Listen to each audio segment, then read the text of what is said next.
বর্তমান সমাজের মুসলমান ধীরে ধীরে আস্তে আস্তে সমাজ থেকে রাসূল সাল্লাল্লাহু আলাইহি ওয়াসাল্লামের এই হাদিসগুলো আমরা ভুলেই যাচ্ছি। আমাদের থেকে এই হাদিসগুলো, এই সুন্নতগুলো উঠে গিয়েছে। 1 নম্বর, মাঝে মাঝে বৃষ্টিতে ভেজা, বৃষ্টির পানি আল্লাহর রহমত, রহমতের পানিতে ভেজা আল্লাহ রসুলের সুন্নত। 2 নম্বর, রাতে স্ত্রীকে নিয়ে নির্জনে হাঁটাহাঁটি করা, এটা আল্লাহ রসুল সাল্লাল্লাহু তাআলা আলাইহি ওয়াসাল্লামের সুন্নত। স্বামী স্ত্রীর মধ্যে মহাব্বত তৈরি হবে এই সুন্নতগুলো পালন করলে।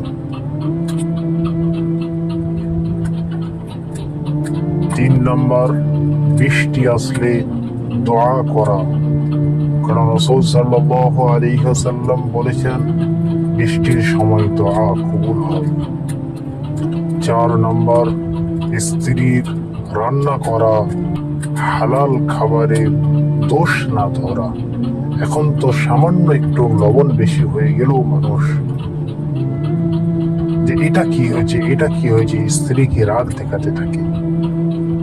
কিন্তু রাসূল সাল্লাল্লাহু আলাইহি ওয়াসাল্লাম বলেছেন যে স্ত্রীর রান্নার মধ্যে কোনো ত্রুটি হয়ে গেলে সেই ত্রুটিটা স্ত্রীকে বলো না, কারণ সে মনে কষ্ট পাবে।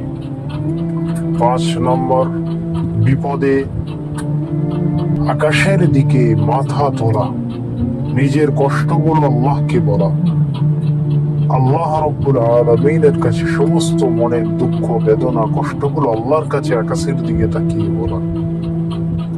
6 নম্বর, খুব বেশি বেশি সেজদায় লুটিয়ে পড়া, আল্লাহর শুকরিয়া আদায় করা বেশি বেশি।